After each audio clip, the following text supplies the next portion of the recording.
Waktu itu orang Mekah kena paceklik lah kalau kayak gitu. Waktu itu Zamzam hilang. Zamzam itu pernah hilang, ditutup sama suku Jurhum, hilang, udah nggak ada Zamzam. Itu waktu itu orang-orang Quraisy cuman pernah mengenang. Dulu kita punya nih air mukjizat dulu.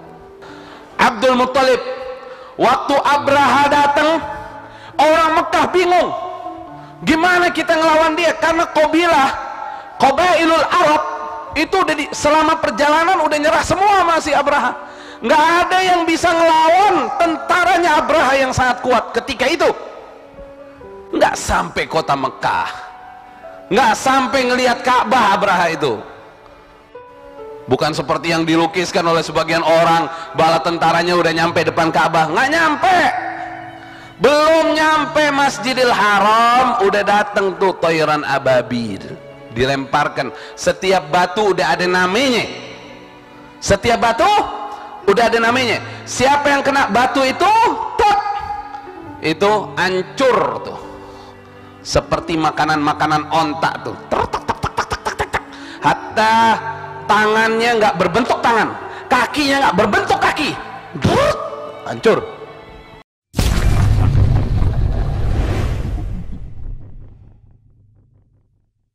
Oleh karenanya lahirnya Nabi kita Muhammad SAW pada Amul Fil.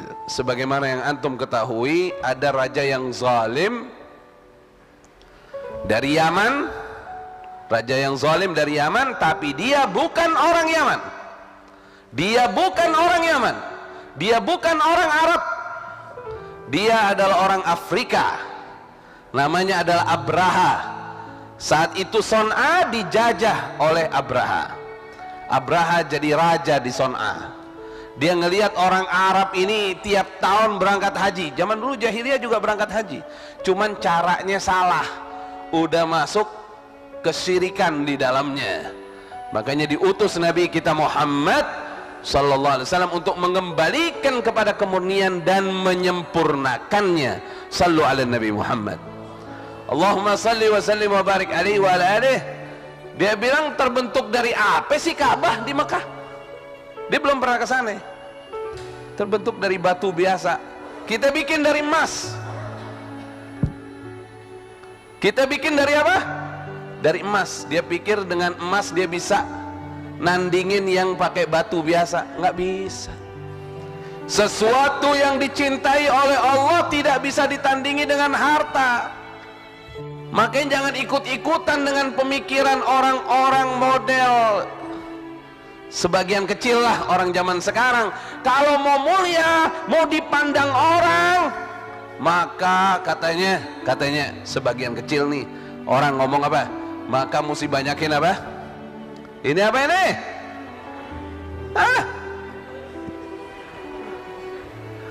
Mesti banyakin harta katanya.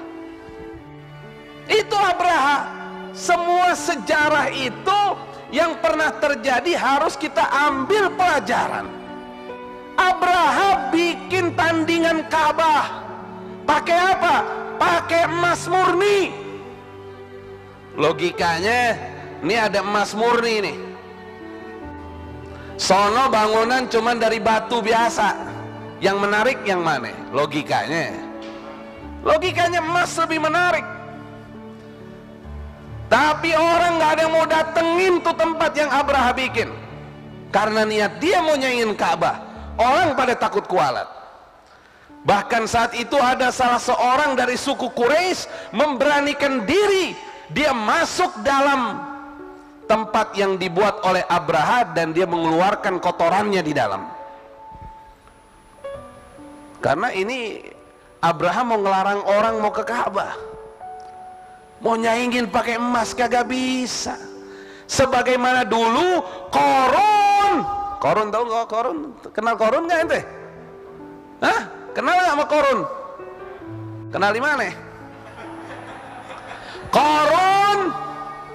Sampai sekarang tuh kalau ada harta ditemuin dalam tanah dibilangnya harta apa? Harta karun, karena dia dipendem ame istananya, ame hartanya, dipendem. Sampai orang nemuin kalau ada harta di Cikampek, dibilangnya harta karun, padahal karun nggak sampai Cikampek.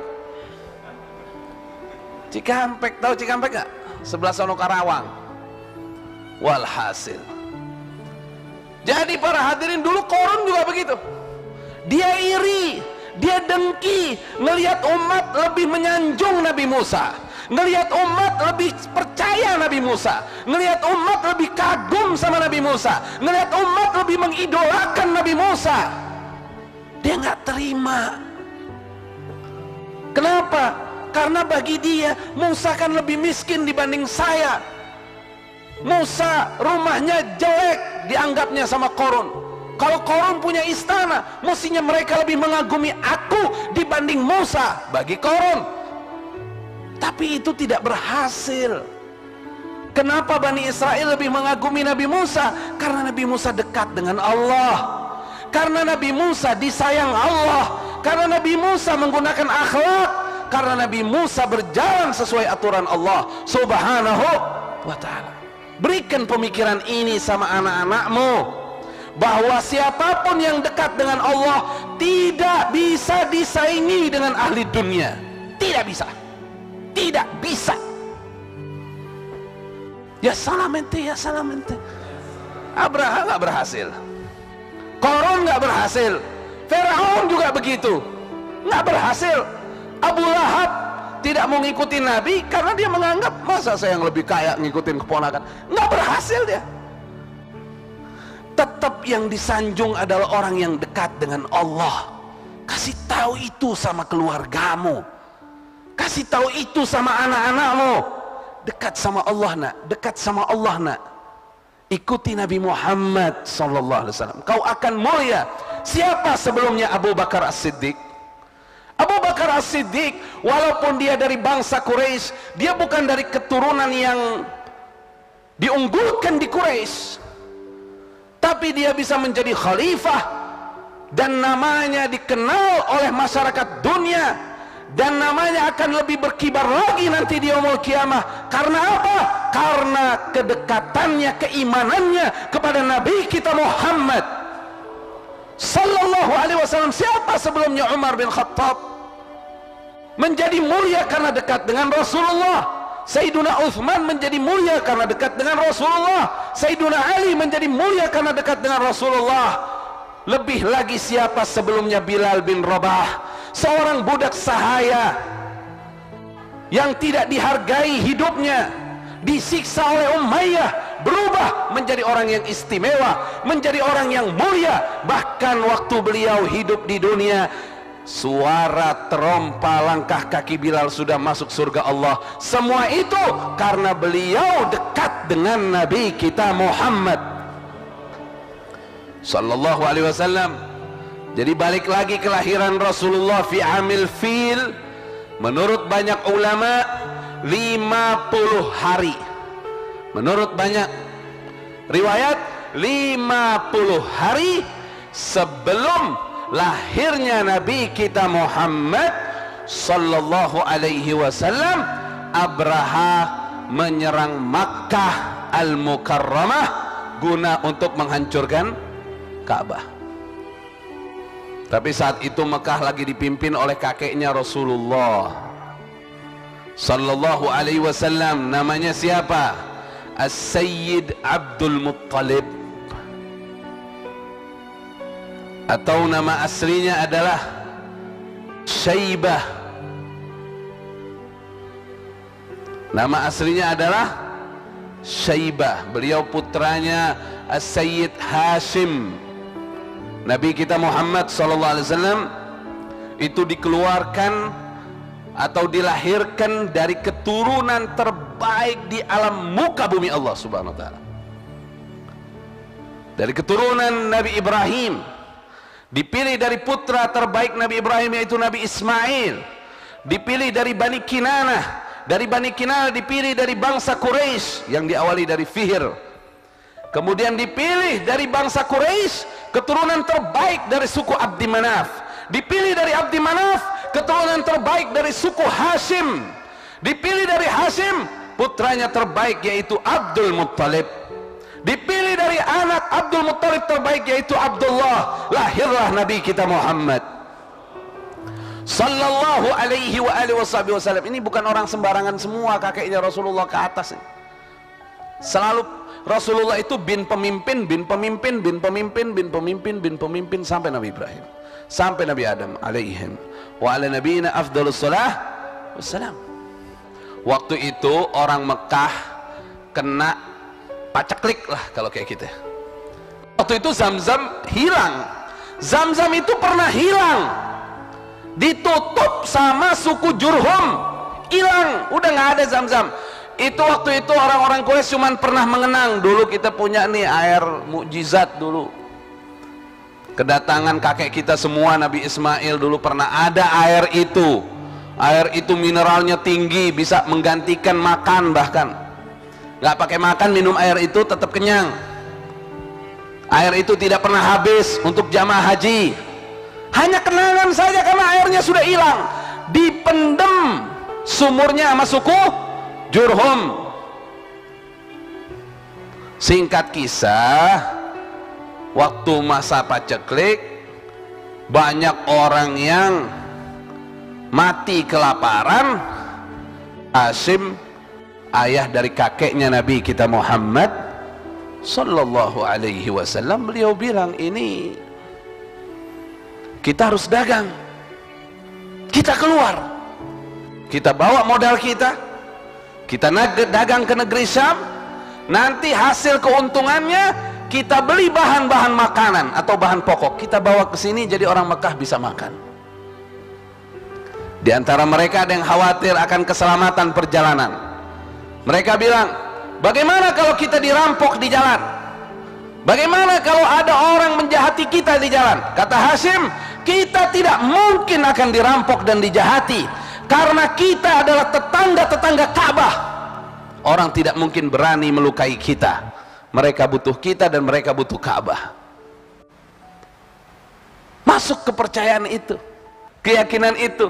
Akhirnya kakeknya Nabi kita Muhammad, ayah kakeknya Rasulullah sallallahu alaihi wasallam, mengajak beberapa pemuda dagang ke negeri Syam, pulang bawa apa? Bawa gandum, bawa bahan-bahan makanan, dan makanan itu dibagikan oleh ayah kakeknya Rasulullah yang bernama Hashim majanan, secara gratis kepada penduduk Mekah, sampai mereka bisa melangsungkan kehidupan mereka. Dan selanjutnya menjadi kebiasaan bagi orang-orang Mekah untuk berdagang ke negeri Syam, ke negeri Yaman. Dan ini jasanya ayah dari kakek Nabi kita Muhammad sallallahu alaihi wasallam yang bernama Hashim. Dan menurut kabarnya beliau wafat di mana? Di Gaza, di Gaza, Palestina. Kuburnya di Gaza, Palestina. Kalau kita ngomongnya Gaza, ya salam ente, dia bilang ya salam ente, ya salam. Abdul Muttalib, waktu Abraha datang, orang Mekah bingung, gimana kita ngelawan dia? Karena Qabailul Arab itu udah selama perjalanan udah nyerah semua masih Abraha. Nggak ada yang bisa ngelawan tentaranya Abraha yang sangat kuat ketika itu. Abdul Muttalib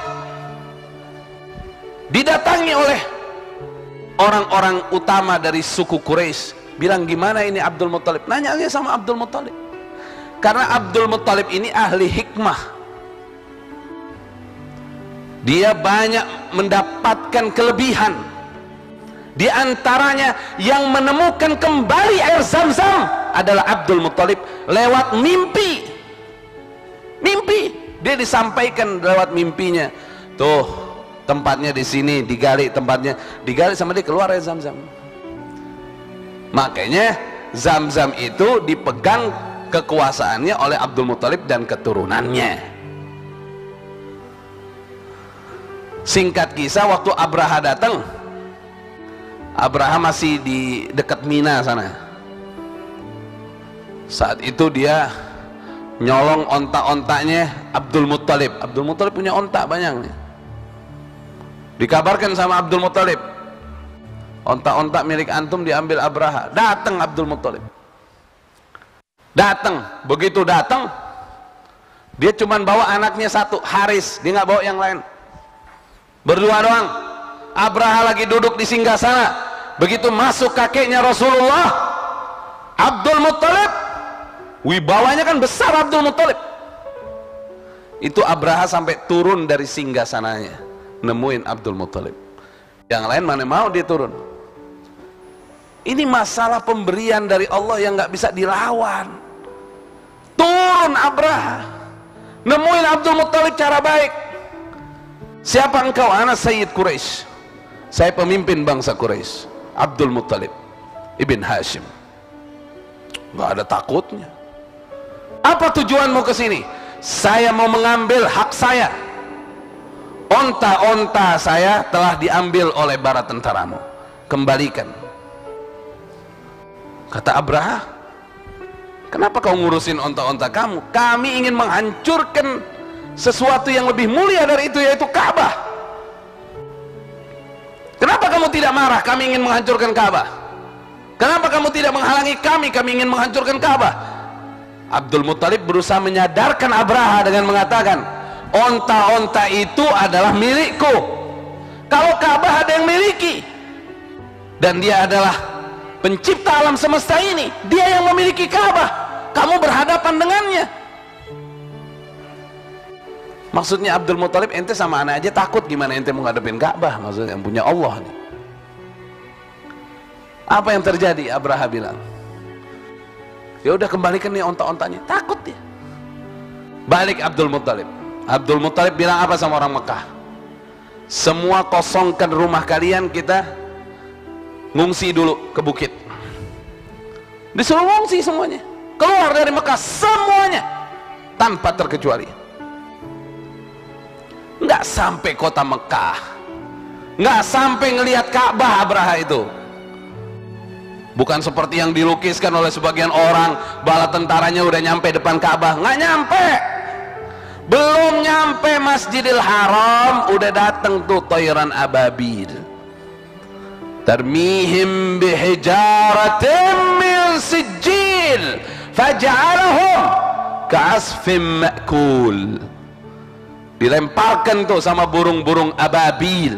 Itu burung keluarnya dari laut, bawa batu-batu kecil dari neraka jahanam, di parunya sama di dua kakinya dilemparkan. Setiap batu udah ada namanya, setiap batu udah ada namanya. Siapa yang kena batu itu, tuk, itu hancur tuh, seperti makanan-makanan onta tuh, hatta tangannya nggak berbentuk tangan, kakinya nggak berbentuk kaki, hancur, kayak orang dicincang-cincang gitu. Ada satu tentara Abraha yang nggak kena batu itu, dia balik ke Yaman. Begitu balik ke Yaman, satu tentara Abraha ini menceritakan apa yang terjadi sama Abraha dan bala tentaranya. Datang toiron ababil begini begini begini. Setelah dia cerita kepada orang Yaman, menjadi kesaksian yang utama bagi orang Yaman. Setelah itu datang tuh burung dari atas, tuk, dia dimatiin depan orang-orang yang dia lagi cerita.